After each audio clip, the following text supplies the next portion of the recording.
श्री गणेशाय नमः। श्री भगवत पुराण के तृतीय स्कंद का तीसरा अध्याय। भगवान के अन्य लीला चरित्रों का वर्णन।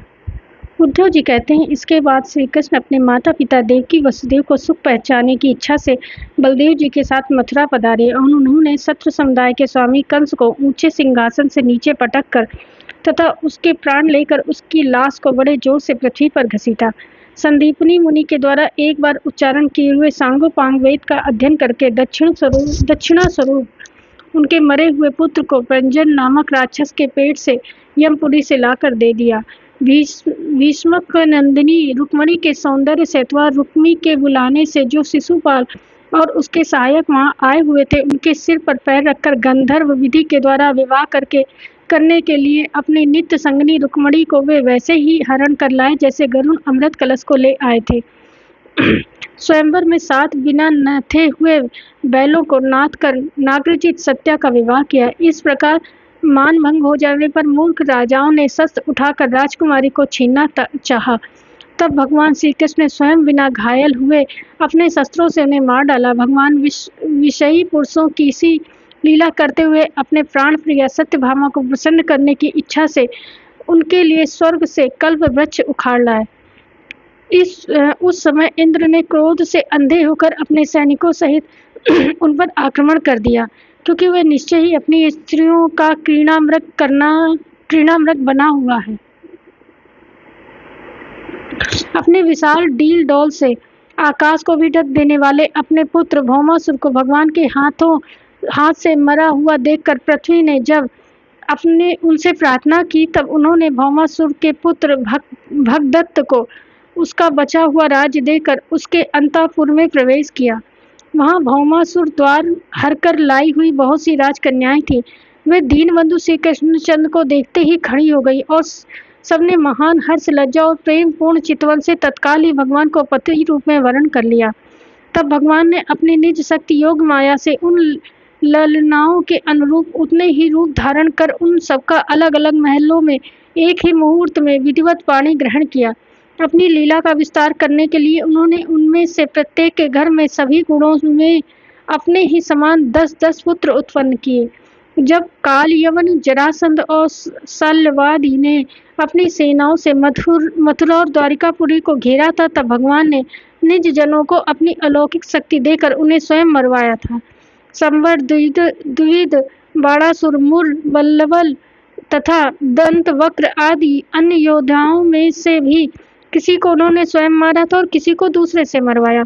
इसके बाद उन्होंने आपके भाई धृतराष्ट्र और पांडु के पुत्रों का पक्ष लेकर आए हुए राजाओं का भी संहार किया, जिनके सेना सहित कुरुक्षेत्र में पहुंचने पर पृथ्वी डगमगाने लगी थी। कर्ण, दुशासन और शकुनी की खोटी सलाह से जिसकी आयु और श्री दोनों नष्ट हो चुकी थी तथा भीमसेन की गदा से जिसकी जांघ टूट चुकी थी, उस दुर्योधन को अपने साथियों के सहित पृथ्वी पर पड़ा देखकर भी उन्हें प्रसन्नता न हुई। वे सोचने लगे, यदि द्रोण, भीष्म, अर्जुन और भीमसेन के द्वारा इस 18 अक्षौणी सेना का विपुल संहार भी हो गया तो इससे पृथ्वी का कितना भार हल्का हुआ। अभी तो मेरे अंशरूप प्रद्युम्न आदि के बल से बड़े हुए यादवों का दुस्सह दल बना ही हुआ है। जब ये मधुपान से मतवाले हो लाल लाल आंखें करके आपस में लड़ने लगे, तब उससे ही उनका नाश होगा। इसके सिवा कोई उपाय नहीं है। आलस में मेरे संकल्प करने पर ये स्वयं ही अंतर्धान हो जाएंगे। यूँ सोचकर भगवान ने युधिष्ठिर को अपनी पैतृक राजगद्दी पर बैठाया और अपने सभी सगे संबंधियों को सत्पुरुषों का मार्ग दिखाकर आनंदित किया। उत्तरा के उदर में जो अभिमन्यु ने पुरुवंश का बीज स्थापित किया था, वह भी अश्वत्थामा के ब्रह्मास्त्र से नष्ट सा हो चुका था, किंतु भगवान ने उसे बचा लिया। उन्होंने धर्मराज युधिष्ठिर से 3 अश्वमेध यज्ञ करवाए और वे भी श्री कृष्ण के अनुगामी होकर अपने छोटे भाइयों की सहायता से पृथ्वी की रक्षा करते हुए बड़े आनंद के साथ रहने लगे। विश्वात्मा श्री भगवान ने भी द्वारिकापुरी में रहकर लोक और वेद की मर्यादा का पालन करते हुए सब प्रकार के भोग भोगे, किंतु सांख्य योग की स्थापना करने के लिए उनमें कभी आसक्ति नहीं हुए। मधुर मुस्कान, स्नेहमयी चितवन, सुधामयी वाणी, निर्मल चरित्र तथा समस्त शोभा और सुंदरता के निवास अपने श्री विग्रह में लोक परलोक अ, और विशेषतः यादों को आनंदित किया तथा रात्रि में अपनी प्रियाओं के साथ क्षणिक अनुराग युक्त होकर समयोचित विहार किया और इस प्रकार उन्हें भी सुख दिया। इस तरह बहुत वर्षों तक विहार करते-करते मैं अपने गृहस्थ आश्रम संबंधी भोग सामग्रियों से वैराग्य हो गया। ये भोग सामग्रियाँ ईश्वर के अधीन है और जीव भी उन्हीं के अधीन है। जब योगेश्वर भगवान श्री कृष्ण को ही उनसे वैराग हो गया तब भक्ति योग के द्वारा उनका अनुगमन करने वाला भक्त तो उन पर विश्वास ही कैसे करेगा।